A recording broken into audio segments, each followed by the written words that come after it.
नमस्कार, मी पूनम. इथं दोडक्याची भाजी बनवण्यासाठी घेतली आहे. त्यासाठी इथं 1 पावशेर दोडका घेतला आहे. दोडकाची भाजी बनवण्यासाठी शेंगदाणे, लसूण, कोथिंबीर घेतलं आहे. अगोदर दोडक्याच्या साल काढून घेतली. त्यानंतर इथं दोडका मी बारीक असा कट करून घेतलेला आहे. दोडक्याची भाजी बनवण्यासाठी शेंगदाणे भाजून घेतले आहे, कोथिंबीर नीट करून घेतली आहे आणि लसूण.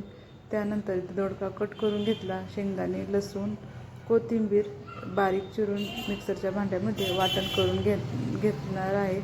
त्यानंतर तेल छान तापलं की तेलामध्ये अगोदर कढीपत्ता, मोहरी, जिरे, टमॅटो टाकून छान मिक्स करून घ्यायचं. टमॅटो तेल सुटेपर्यंत परतून झाला की त्याच्यामध्ये दोडका स्वच्छ धुवून घेतलेला, वाटण केलेलं, घरची चटणी, मीठ टाकून हे एकत्र छान मिक्स करून घ्यायचं. त्यानंतर इथं 5 ते 7 मिनटं असं ताट झाकून ठेवते.